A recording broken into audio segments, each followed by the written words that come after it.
This clip is brought to you by SaveWithConrad.com.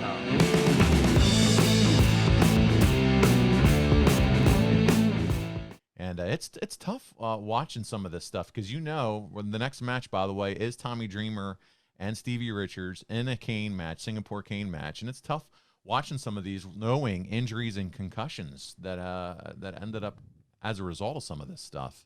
Yeah, well, they're still trying to live on that unique EC dub Yes. philosophy and mantra. You know,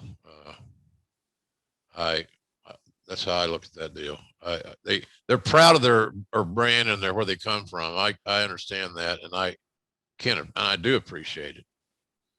But it seems to me like me talking about Mid-South, the farther you get away from when it actually was in business, the better it gets. So I think the same thing about EC Dub. The thing about that with those guys, they still have to take in consideration sometimes they weren't paid on time. Yeah. By the way, but still, they were loyal to their brand. Heyman was lucky that he acquired a bunch of guys like Tommy Dreamer and others that were lifers. This was their way that they not only made their living, it's the way they lived their dreams. No pun intended, Tommy. So this should be this is interesting. It's kind of a let me up deal, you know. Yeah, this is a physical one, man. We're gonna get some color in this match, and it's gonna be, they're gonna take a beating, both of them, with the canes here. And that's the way they liked it. Yeah, Tommy loved it. He wanted more. Yeah, I'm sure.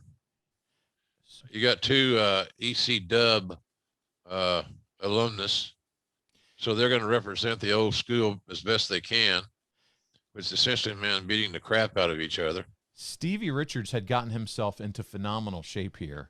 Yeah, I mean, he looked good. What are your thoughts on Steve, working with him in a underrated relations way? Always great. He's a joy to work with. Professional. I've always said, Paul, the biggest trait I need from a wrestler, if I'm going to sign them, or one of the biggest things I looked at checking somebody out as far as their background was, are you reliable? Right. Reliability is the number one thing, because I got to be able to depend on you, and the talents do too. Tommy's got his juice. So, yeah, he's busted wide open. The action's outside of the ring here. Suplex onto the rampway, and man, just a brutal physical style match here. But Richards Stevie was good. He's a smart guy. Smart guy. He's got a high intellect, high IQ. I would suggest. And I always enjoyed working with him. I liked him, JR. I mean, I watched ECW. I was an ECW fan, being about an hour and a half outside of Philadelphia. I was between Philadelphia and Baltimore, so it was definitely available, if you will, to watch. Yeah. And he did the BWO, but then he comes here and he took his body to another level. And I always thought he had some charisma. Kind of wish he was involved in some angles for you guys and did some things here. But I like Stevie Richards. Yeah. He was an honest talent. You got what you see is what you got. Yeah. And he wasn't fake and phony, and he was a lot of himself was in his character. So as we continue watching this one, I want to get back to the questions again, because I like trying to get all of them in that we can. We had a question come in from Hassan Washington when we posted that this episode would be one to watch, and he said, although the invasion angle had been gone a year, was there ever a thought to do it again and do it right now that Bischoff was here and some of your top WCW talent was either there or on their way in? Nothing serious. The ship sailed, and we blew it on the first go around. Yeah. We didn't have access to all those guys. Pardon me.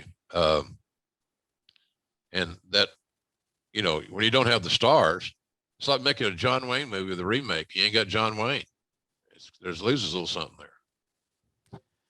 No, you're right. I mean, the timing just never seemed to sync up the way that it would have needed to for it I to wish be it would a have. success. Yeah.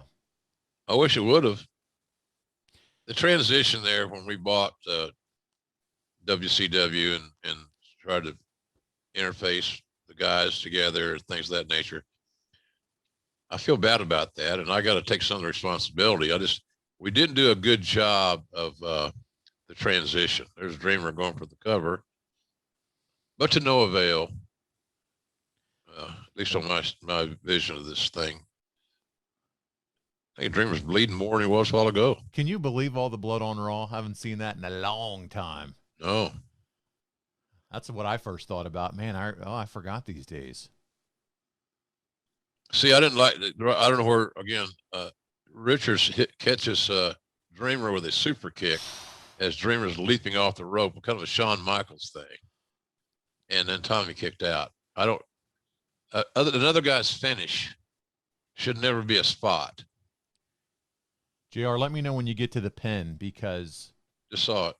What a brutal cane shot to the head of Richards, and Tommy Dreamer would pick up the victory. Here it is, coming off the second rope. There's the super kick you just mentioned, and again the kick out, right? And long time we saw Michaels win so many championships with that. Yeah, that shot with the cane, it busted it completely. And my goodness, what a brutal match. Yeah, I just don't. They could have come up with something else, in my view, rather than the super kick. Which, so what do you say? Stevie's not very good at it, because it looked just like Shawn Michaels' super kick to me. Yeah, but he couldn't beat him with it. You have little things. Yeah. Hey, it's Conrad Thompson. Thanks for checking out the podcast here on YouTube. Be sure to hit the subscribe button and the notifications bell so you get a notice anytime we upload some new content. And go save yourself some money right now. If you're in a 30-year loan or you have credit card debt, it's not a matter of if I can save you money. It's a matter of how much. Find out right now for free at SaveWithConrad.com.